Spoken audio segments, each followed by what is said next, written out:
Connection असू शकतं असं या संदर्भात आता तरी अशी शक्यता वर्तवली जाऊ शकते। धन्यवाद या सविस्तर माहितीसाठी आणि आपले प्रतिनिधी मिकी घाई सुद्धा आपल्याला या संदर्भात माहिती देत होते, त्यांनाही धन्यवाद।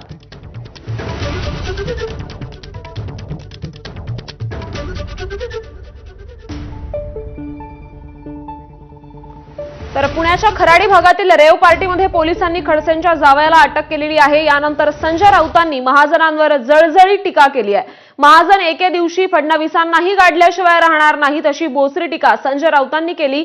तसंच खडसे भाजपवर तुटून पडल्यानं त्यांच्या कुटुंबियांनाही किंमत मोजावी लागत असल्याचा थेट आरोप संजय राऊतांनी केलाय। याला गिरीश महाजनांनी देखील प्रत्युत्तर दिलंय।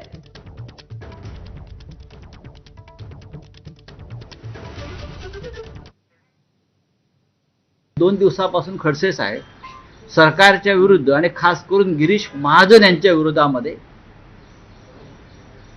ठामपणे बोलतायत, पुराव्यांसह बोलतायत आणि त्यानंतर पुढल्या 24 तासामध्ये ताबडतोब ही कारवाई झाली रेव पार्टी।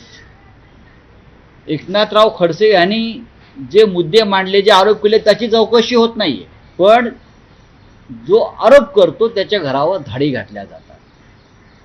ही पार्टी ती पार्टी, तुमचं काय चाललंय? मग अख्खा भारतीय जनता पक्ष म्हणजे रेव पार्टी आहे, तुम्हाला माहिती आहे का?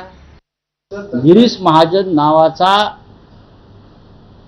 हा जो सांड आहे हा मोकाट सुटलेला आहे आणि याला जर आवरलं नाही तर एक दिवस हा देवेंद्र फडणवीस यांना सुद्धा गाडल्याशिवाय राहणार नाही मातीमध्ये। 4 खासदार आणि 15 ते 16 आमदार हे भाजपच्या ह्या लोकांच्या हनी ट्रॅपमुळे गेले। या नशेच्या पार्टीचाही संबंध आहे, नशेची पार्टी झाल्याशिवाय हनी ट्रॅप करता येत नाही। करेक्ट? हे सगळं भाजपने केलं आहे, हे सगळं भाजप निर्माण करतं। एकनाथराव खडसे 2 दिवसापासून सरकारवर तुटून पडलेलं आहे, त्याची किंमत ते मोजतात, त्याचं कुटुंब मोजतात। हे शाप महाराष्ट्राचे ह्या लोकांना लागल्याशिवाय राहणार नाही। राऊत साहेबांची जी कोणी धरू शकतं का? कोणी धरू शकत नाही। त्यांना अगदी केंद्रीय मंत्र्यांपासून सगळ्या आमच्या नेत्यांपासून उच्च न्यायालय आहे, सर्वोच्च न्यायालय आहे, इलेक्शन कमिशन आहे, त्यांना काही बोलण्याचा अधिकार आहे। म्हणजे त्या बाबतीत त्यांना सोडलेलं असं मी म्हटलं तर काही वाव होणार नाही, बरोबर आहे की नाही?